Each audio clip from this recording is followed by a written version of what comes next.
exciting review of Atomic Habits by James Clear. And yay! Today is the grand finale of the review of Atomic Habits, right? And we're going to be looking at little lessons from the four laws. Actually, 18 little lessons from the four laws of behavior, which are cue, craving, response, and reward, right? This framework of behavior change, this model of behavior, teaches us how to create new habits and also reveal some interesting insights about human behavior. So it is important for us to understand this model through the 18 lessons that we're going to be looking at, because once you understand them, you start seeing examples everywhere. You start finding them relatable. They explain to why we behave the way we do as humans and why we pursue some things, why the things that are responsible for how we behave generally. So the first one is this. Number one, awareness comes before desire. It is only when you are aware of something, right, that you begin to desire it. If you are not aware of how to make more money, for example, you will never desire it. So a craving is created when you assign meaning to a cue, when you assign meaning to a hint. That is only when you begin to crave it. Craving can only occur after you have noticed an opportunity. That is to say, you cannot miss what you don't know. If you don't know something, then you don't know it. You can't miss it. You are craving something because you are aware of it. You have observed it. It has entered into your mind, and then you begin to go after it. You begin to nurse the desire to want to achieve it. Number two, happiness is simply the absence of desire, right? When you get to a state that you don't desire anything, you don't want a change, you don't want anything, that is the state of happiness. It can also be the state of complacency. You are just okay with what you have. And at that point, you are fine, right? You don't have any desire, you don't miss anything, you don't have any issues. That is your state of happiness. Number three, it is the idea of pleasure that we chase, not actually the pleasure itself, just the idea that, oh, if I become rich, right, I can live a comfortable life, people are going to be saluting me everywhere I go. That idea may want to make you work hard to go after your goal, because before you pursue it, you don't know, maybe your hard work is going to yield anything, or any pleasure or any satisfaction. But the idea that, oh, if I do this, I can get this, that alone will make you chase something. So we seek the image of pleasure that we generate in our minds. The thought of what you want is what makes you go after something. Number four, peace occurs when you don't turn your observations into problems. You are at peace with yourself. The first step in any behavior is observation. You notice a cue and then a bit of information and then an event. So if you do not desire to act on what you observe, then you are at peace. Craving is about wanting to fix everything. Observation without craving is a realization that you do not want to fix anything. You don't have any problem. Nothing is chasing you. You are not chasing anything. And so there is no craving. There is no pursuit of anything. So you are at peace with yourself. And sometimes you'll be wondering why everybody is running helter-skelter. Those people who are stealing, why are they stealing? Why is somebody borrowing? Why is somebody killing just because of money, right? You don't have that feeling that they're having. You don't have such craving because you're at peace with your 9-to-5 job. You're at peace with your $2,000 salary per month, right? Number five, with a big enough why, you can overcome anyhow. I really, really, really like this point. If your why is big enough, if the reason why you want something is big enough, then the how of getting it is not a problem. You will overcome it. You will overcome any challenge. He who has a why to live for can bear almost any how, any HOW. So it is not about how you will attain your dreams. It is why you want to attain that dream. If you can be clear on why you want something, you have clarity, and your purpose is strong enough, There will be no challenge. Nobody will tell you, you can't do it. There is no way to get there. It's so difficult. You will not care about the how because your why is big enough. You will definitely achieve it. That is it. So clarify your why. Why are you acting? Why are you doing what you want to do? If you are not very sure, if your answer is so, then you will see challenges. You will not know how to get it. Great craving can power great action, even when friction is high. Number 6, being curious is better than being smart. If you have a curious mind, if you are always asking questions, then you'll be motivated to go after your dreams. It is better than being smart, being intelligent, yet you are not taking action.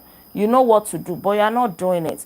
If you are curious and you are always seeking answers, it is better than just smartness that yields nothing, that doesn't make a move. Number 7, emotions drive behavior. Every decision is an emotional decision at some level. That's why they will always tell you, oh, speak to their emotion. You want to sell something to somebody, you want to talk to their emotion other than logic, other than reason. We are moved by emotions. We are emotional beings, right? So your emotions will drive your behavior. Every decision is an emotional decision at some level. Whatever your logical reasons for taking action, you only feel compelled to act because of emotion. Then number 8, we can only be rational and logical after we have been emotional. The primary mode of the brain is to feel. The secondary mode of the brain is to think. So feeling will always supersede thinking. That's why people would always act based on emotions.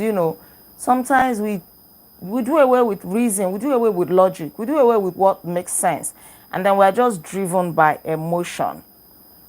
Number 7, your response tends to follow your emotions. Still on emotions, our thoughts and actions are rooted in what we find attractive, not necessarily in what is logical. Two people can notice the same set of facts and respond very differently. What makes somebody happy is the same thing that makes somebody sad. So it all depends. Your response depends on your emotion. Sorry. Excuse me.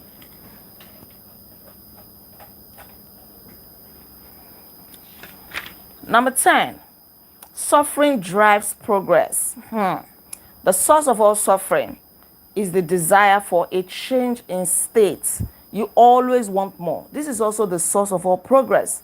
The desire to change your state is what powers you to take action. The fact that you want more, you seek improvement, you want to be a better person, you want more money, right, will always keep you making progress. It is what keeps you waking up every day, even when your bed is calling you and you feel like sleeping some more. You remember that, if I don't work, there will be no money. I can't pay my bills. I can't eat, right? So the craving is always there. You want to reach for a higher level at every point in time. Without craving, we are satisfied, but then we have no ambition. And it is a terrible state to be at. If you don't have any drive, nothing is pushing you. Number 11, your actions reveal how badly you want something. I also love this. If you keep saying something is a priority, but you never act on it, you don't take any action, then you don't really want it. It's the truth. If you want it, you will go after it. Today, I was speaking to some people and I said that if you go to the hospital and then you're saying, oh, the doctor or the nurses are asking you, how are you feeling? I say, it's like I'm having a headache. It's like my body aches. I'm not really sure. I think my tummy is rumbling. And then you are giving such responses. They'll be looking at you, right? They can take forever to attend to you, like, okay, your case is not serious. Imagine when you go there and then you are screaming, my body, my leg, my head. I know. What will they do? They'll run helter skelter. They will quickly attend to you. So if you want something badly, you know what to do. If you are still saying it, I want this, it's really important, I desire it. It is not a priority.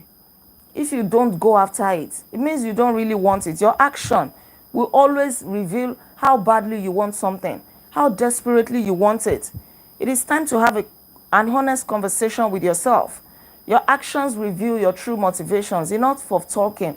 Oh, I want to be rich, I want to be good, I want to be this. I want to excel, I want to go to school. But then you don't take any action, then you don't want it yet. You are not ready. Number 12, reward is on the other side of sacrifice. Response always precedes reward. The reward only comes after your energy is spent. If you are not ready to sacrifice anything, don't expect reward. The order cannot be reversed for you except you're going to cut corners. You have to sacrifice, you have to put in some work, some energy, some money, and then the rewards will follow. That is the normal order. Number 13, self-control is difficult because it is not satisfying, right? Self-control is ineffective because inhibiting or bottling up your desires does not usually remove them. That's why a lot of people struggle with self-control. They struggle with bad habits. They struggle with temptation because it is not satisfying. They don't derive any pleasure from it, right? You only ignore it. But if you are not strong enough, you always go back to that bad habit because you hold yourself for a while and then, right. Number 14, our expectations determine our satisfaction. The gap between our cravings and our rewards determine how satisfied we feel after taking action. If there is a mismatch between your expectation and the outcome, then you feel disappointed. If there is a positive match, then you are more likely to repeat the behavior. If there is a negative match or a mismatch, then you will not want to repeat it. You stop doing it. If you're expecting to get $10 and you get $100, what happens? You'll be happy. You'll be so excited. You want to repeat the process that got you the $100. But if you're expecting $100 and you get $10, you'll be disappointed. You don't want to make any move. You don't want to repeat it. Right? Happiness is relative. Sometimes I was thinking recently, I was like, what truly makes people happy? And this is because I experience it sometimes, right? Like you want something, you are really, really, really looking forward to it. Let's say money. And then when the money comes, all your bubbles just disappears. Just disappear like that. The happiness and the excitement, the way you've been looking forward to that money, and you're really expecting it, when it eventually comes, and then the happiness is no longer there. Like, what happened? Staike loves money. Good. What happened? It could be because the moment the money comes, now you're calculating the bills that are waiting for the money. And so you're like, this money is not even as much as I had thought, right? Before you know it, the money is gone. You're having the next craving, the next happiness. Like the author said that when he started writing, in 3 months, he got 1,000 subscribers. And he celebrated it with his parents, with his, his girlfriend and all of that. Then afterwards, he started getting like 1,000 subscribers is it in a month or, let me see. I realized that 1,000 was signing up each day. What took him 3 months to get was now coming every day. So the happiness was no longer there. He wasn't feeling the bubbles, the tiny butterflies in his tummy anymore. He wasn't even celebrating that, right? So sometimes you can really get to a place of complacency that it's no big deal after all. Number 15, let me move a bit faster. The pain of failure correlates to the height of expectation. When desire is high, it hurts to not like the outcome. So failing to attain something you want hurts more than failing to attain something you didn't think much about in the first place. That's why some people don't like to think. Some people will say, I don't want my hopes high. I don't want to give myself any false hope. If it happens, it happens. If it comes, it comes, right? Because it will hurt you if you look forward to it and you don't get it. Number 16, feelings come both before and after the behavior. Before acting, there's a feeling that motivates you to act. That is the craving. And after acting, there is a feeling that teaches you to repeat the action in the future. That is the reward. Number 17, desire initiates, pleasure sustains. When you want and you like something, you are driven, you are moved to act or to behave in a particular way. But if that thing is not desirable, then you have no reason to do it. Feeling motivated gets you to act. Feeling successful gets you to repeat the action. Why do you keep reading every day? You feel successful. You feel satisfied doing it. The habit is satisfying.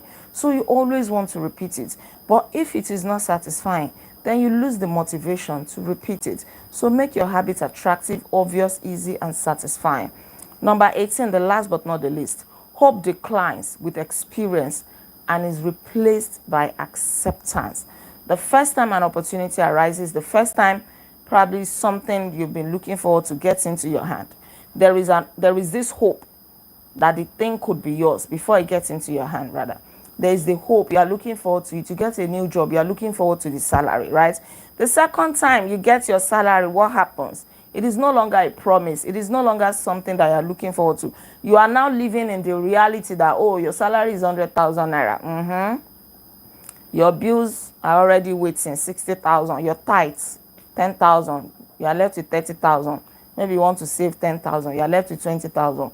Your mom is there. You send something to her. Your younger sister is there, expecting something. So you settle in the reality. And after a while, if you get to a place of acceptance, like you accept your fate, you are not looking forward to anything. You get to that flat spot, right? This is one reason why we continually grasp for the latest get quick rich scheme. We always want something new. That is how we are wired as human beings. That's why somebody will be married and then they are hoping that, oh, if they leave their husband, they go and meet another guy. They will feel better. They will be happier. And then they get into the second marriage. They see that it's not even different.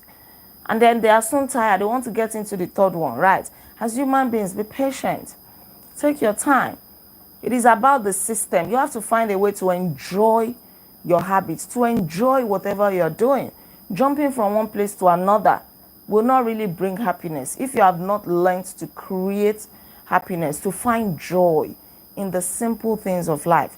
You will only be a rolling stone and you will gather no moss, right? So new plans offer hope because we don't have any experience to ground our expectation. Once you get into that business, you see that maybe the one you were even doing better before was better, right? Right.